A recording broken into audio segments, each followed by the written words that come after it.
পৃথিবীতে সব কিছু জীর্ণ হয়, হারিয়ে যায় প্রাচীন সভ্যতা, নিশ্চিহ্ন হয়, বিমূঢ় লোকালয় নিঃশেষ হয়। অপরদিকে সমুদ্রের কোনো শেষ নেই, সমুদ্র সর্বদাই স্বতন্ত্র এবং নিশ্চিন্ত।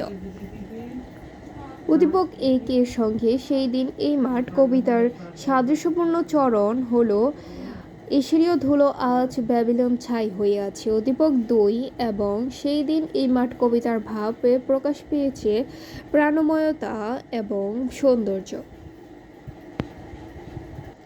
ব্যাবিলন সভ্যতা কি হয়ে আছে? ব্যাবিলন সভ্যতা ছাই হয়ে আছে।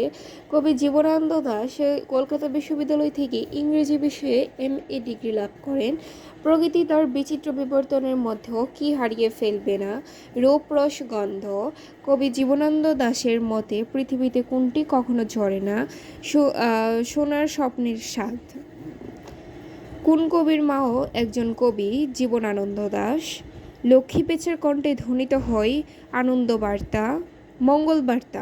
লক্ষ্মী পেঁচার কণ্ঠে ধ্বনিত হয় মঙ্গলবার্তা।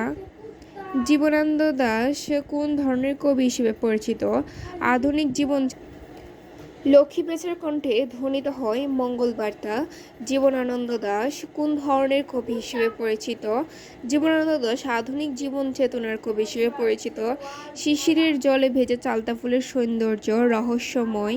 কুসুম কুমারী দাশ ছিলেন একজন স্বভাব কবি।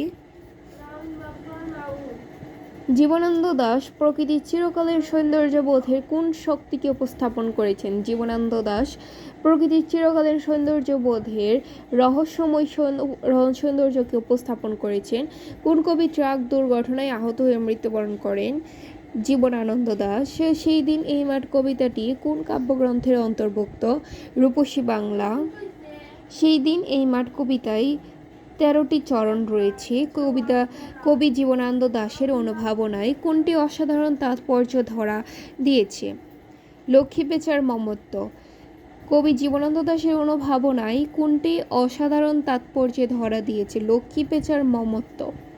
একদিকে যেমন ক্ষয়িষ্ণু, অন্যদিকে চলে বিনির্মাণ। কিসের? সভ্যতার। এশিরীয় ব্যাবিলন সভ্যতা চিরস্থায়ী নয় এবং ইতিহাস। চিরস্থায়ী নয় এবং সভ্যতা। চালতা ফুল কি আর ভিজিবে না শিশিরের জলে? এ বাক্যে কবি কি বোঝাতে চেয়েছেন? কবি বোঝাতে চেয়েছেন প্রকৃতি চিরকাল ব্যস্ত থাকে, এ জগতে সৌন্দর্যের মৃত্যু নেই। জগতের সৌন্দর্যের মৃত্যু নেই কথাটি নিচের কোন চরণগুলোতে প্রকাশিত হয়েছে? এই নদী নক্ষত্রের তলে সেদিনও দেখিবে স্বপ্ন, সোনার স্বপ্নের স্বাদ পৃথিবীতে কবে আর ঝরে। খেয়া নৌকাগুলো এসে লেগেছে চরের খুব কাছে। সবগুলোই। সেই দিন এই মাঠ কবিতার মূল প্রতিপাদ্য বিষয় কি? সেই দিন এই মাঠ কবিতার মূল প্রতিপাদ্য বিষয় প্রকৃতির রহস্যময় সৌন্দর্যের অবিনশ্বরতা, সভ্যতার বিবর্তনের বর্ণনা, মানুষের স্বপ্নের অবিনশ্বরতা। সবগুলোই। তোমরা তোমার খেলা জমবি, নিতই আমার হবে বন্ধ। তোমার সাথে প্রভু আমার এখানটাতেই দ্বন্দ্ব। অনুচ্ছেদটি বিষয়বস্তু সেই দিন এই মাঠ কবিতা। এই কবিতার কোন চরণের সঙ্গে মিল রয়েছে? সেই দিন এই মাঠ